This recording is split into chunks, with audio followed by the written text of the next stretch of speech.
But it's educated aggression, it's off the jab.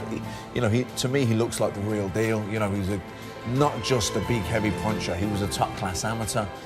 Very good fighter, everything behind the jab, great hand speed.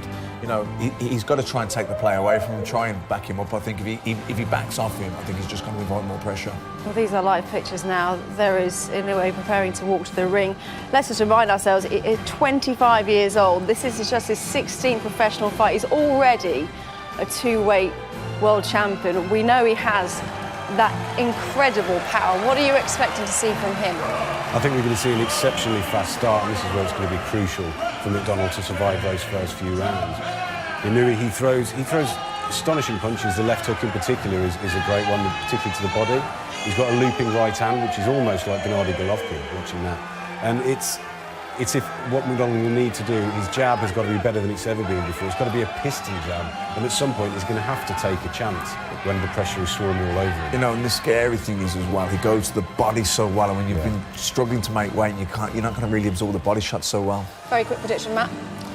I'd love to see Jamie McDonnell do it, but I have to go with Inoue. Tather, Matt? Yeah, I favour Inoue probably to win inside the distance. OK, well, let's find out. So let's get straight to it then. Jamie McDonnell takes on the monster. Here is Spencer and Andy Clark.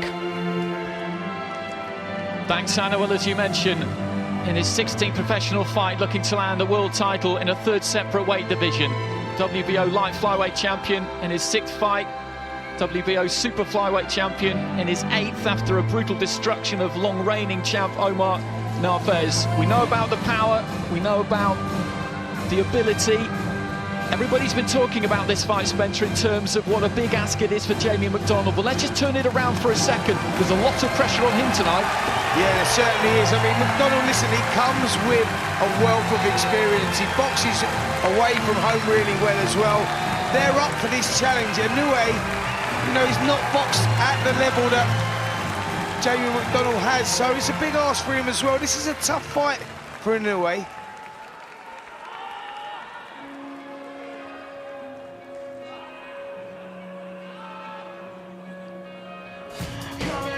His team managing to get him home advantage for this.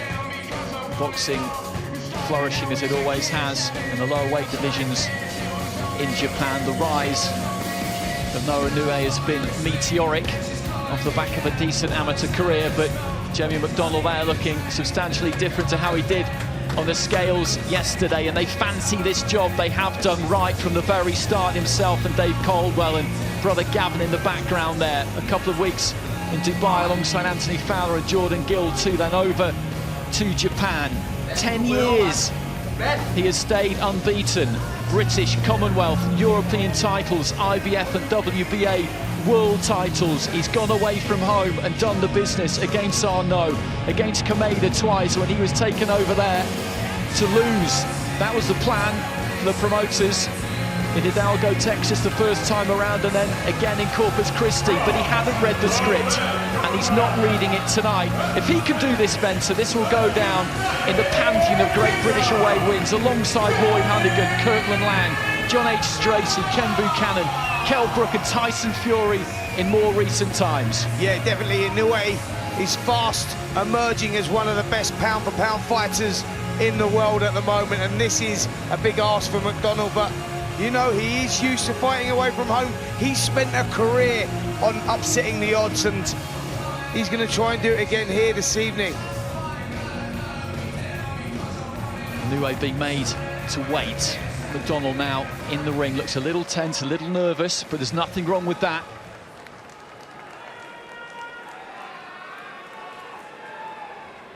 ここで今夜のバンタム級世界タイトルマッチに駆けつけていただいた我が国が誇るバンタム級のレジェンド歴代王者をご紹介いたします。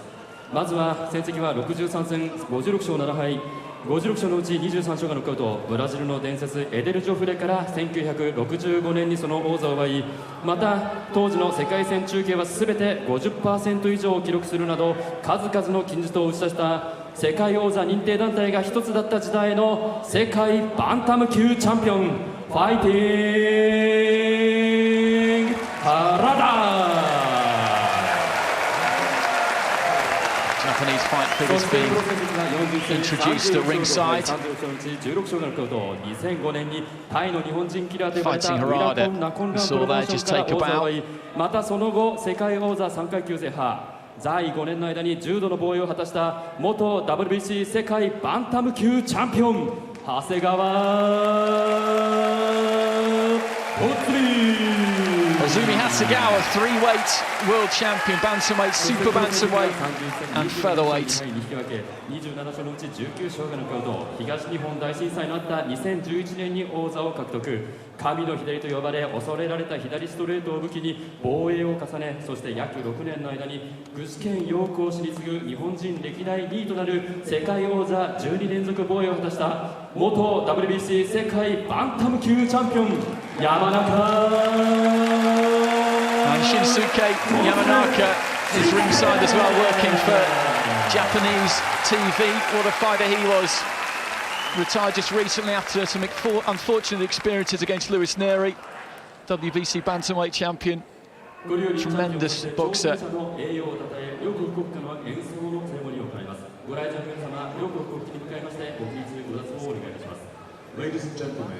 Jordan Gill in the background there. And we'll have the national anthems.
WBA 世界バンタム級チャンピオンジェミニー・マクドネル対挑戦者井上尚弥の12回戦は昨日午後2時規定通り厳重なる身体検査と計量を行い幸い両選手とも全てに的確でありましたので私はこの試合を WBA 世界バンタム級 Both of these two fighters just looking to stay loose. Interesting listening to Matt talk about the potential factor that could be the humidity.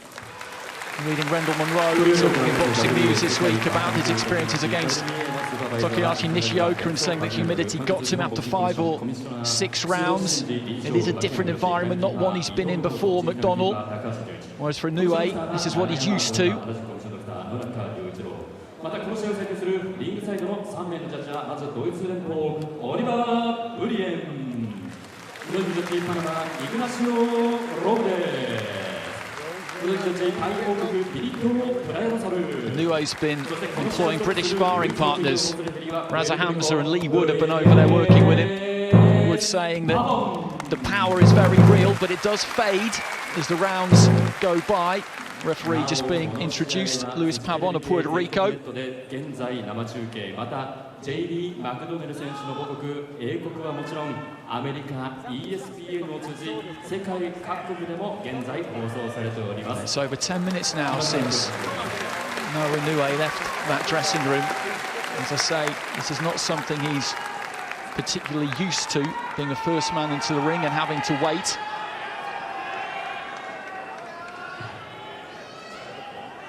Dave Caldwell just continuing to talk to his man. Not too much conversation in the Inoue corner. Inoue trained by father Shingo, his brother Takuma's a professional fighter as well. WBA 世界バンタム級タイトルマッチ12ラウンドを行います。まずは赤コーナー、現在10年以上不敗のプロ戦績は33戦29勝2敗1引き分け1無判定試合。そして An interesting footnote to this fight as well is that the 3 knockdown rule is in effect. It's extremely unusual now, but under WBA rules it does apply. So if either fighter is knocked down 3 times in a round, then that is an automatic knockout. Usually the WBA operate under unified rules. Must do the IBF and the WBO, which doesn't cater for it. But just an interesting little aside there, although in reality, if a fighter goes down 3 times in a round, the chances are that the referee will stop the fight. McDonnell being introduced to a sizable crowd. そして全階級を通せの最強ランキングとされるアメリカリングマガジン誌のいわゆるパウンド・フォー・パウンドトップ10常連となり、また我々の想像をはるかに超えるスピードで急成長を続けている怪物が今夜は青コーナー。そのプロ戦績は15戦全勝。この全15勝のうち13勝がノックアウト。 It's a long wait for these two, isn't it? The nerves must be jangling. Yeah, it certainly is a long wait. Inoue over 10 minutes ago walking to the ring. So it is a long time before starting off. These guys will both want to be getting it on right now. McDonnell's been doing the right thing, just keeping warm, keeping shadow boxing, keep moving.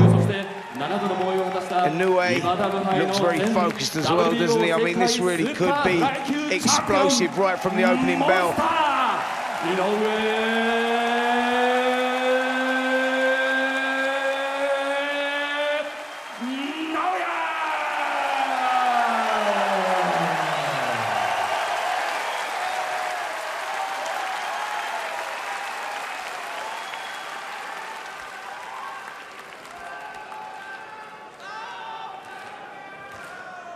Okay, guys, I think we should do the same rules. They have a team match, okay? You learn and break it. So final instructions from Luis Pabon, and we are ready. The opening stage is going to be absolutely critical here. We expect Inoue to come out quick, to come out firing. Matt touched on it in the studio, that jab of McDonnell, the height advantage, the reach advantage that comes with it. That jab has got to be a snappy, piercing jab. He's got to be able to try and keep Inoue off him. Yeah, he really has got to utilise all the skills, all the attributes that he's got. Jamie McDonnell, he needs to keep this long. He needs to work everything off the jab. Nice movement from side to side. Keep that head moving. We know Inoue is going to look to get on the inside. Really does double up well to the hooks to the head and the body. Inoue whacks with either hand. So this is the tactics that we need to see from McDonnell, just keeping it long. Looking for that right hand, looking for the left to the body as well early on. That's a danger shot for Inoue. McDonnell just taking the weight back into the ropes there, just dropping those elbows on that left hand. Yeah, I think McDonnell may have felt the weight of a couple of those body shots there. Inoue rushed in, didn't he, and really switched those attacks downstairs, and I think McDonnell felt that.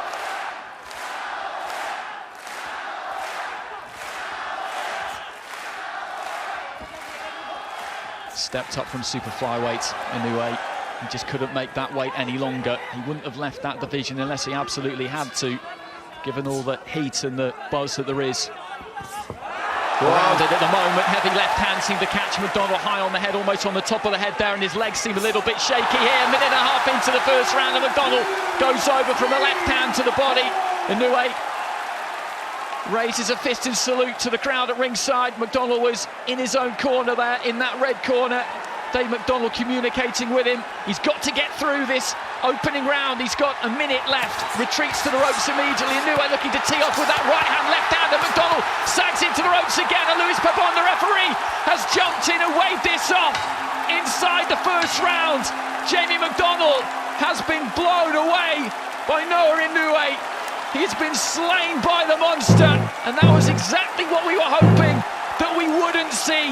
But that left hand high going, and then with just over a minute left, Spencer, you feared the worst. Yeah, caught cold, wasn't he? And that's what we did fear. Inoue, we knew was going to start fast. He'd come flying out, started switching the hooks to the body and the head. The first hook that landed off McDonnell really felt the weight off to the body, and then the hook landed high on the head. His legs didn't look quite right, McDonnell. He went over, and when he got up, you could tell the senses still weren't together. The legs were all over the place. He was trying to pull himself back together, but Inoue just jumped on him and really threw a barrage of punches, and the referee had no choice to jump in there. Great performance from Inoue, but really got a feel for McDonnell, just caught cold. Well, Inoue is a terrific fighter. We know that. He's a world champion in a third separate weight division now, but we must talk about the weight. He just can't do it anymore, can he, bantamweight McDonnell? No, I've got to say, I saw him at the weigh-in yesterday. I thought he looked terrible at the weigh-in yesterday. You could see that he'd clearly stripped down. He looked totally different here this evening. You know, he looked like he'd put on a substantial amount of weight. I think he'd put on 26+ pounds, and you could see that in his face. But at the weigh-in, he did look terrible, and I think the effects of that showed there. The punch resistancy wasn't there. As soon as he got caught with the first jab, we see his legs dip. Every shot really that he got hit with, we see that it was having the effects of. Now that is really down to making the weight, Andy. It really is, because when you're so drained down to make that weight, you feel every shot. It's like getting hit with a hammer. You feel the jabs, you feel the hooks, and we could see that in the performance there from McDonnell. I think that, you know, I think the scales may have beat him a little bit there. Listen, he was talking about moving up over a year ago. He was talking about moving up to super bantamweight. He's very tall. Here we see the end of the contest. There was a hook to the head, and then the barrage of punches coming in, and the referee waved it off as McDonnell was going down. From another angle, we see the shot there. We see the chin was up in the air from McDonnell as well. That right hand took something out of him. We see him sagging on the ropes. A barrage of punches from Inoue. He was never going to stop.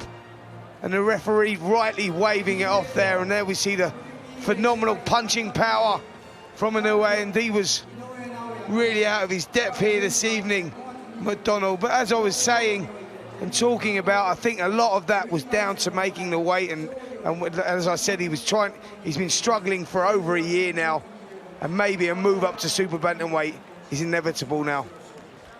Well, he's distressed in the corner there. He thought that he could do it one more time. He could go to the well one more time at 118 pounds. It hasn't proved to be the case, but we will be seeing plenty more of this man, and soon, I'm sure, as well. We were told by Kalle Sauerland that he'd all but signed up for the World Boxing Super Series. Inoue, we know that Manny Rodriguez is in it, Zlani Tete's in it, Ryan Burnett is in it. We'll have to wait and see what is next for McDonnell. If he's going to continue, then he will need to step up, of course, to super bantamweight. But Inoue, well, he's been a coming force for a while now, and he just marches on and on. Commiserations to Jamie McDonnell, but congratulations to Naoya Inoue, becoming a three-weight world champion. Is just his 16th professional fight, 25 years old. What a performance, Matt Macklin. Yeah, I mean, two things. One, Jamie McDonnell has to move up in weight. He can't make that weight.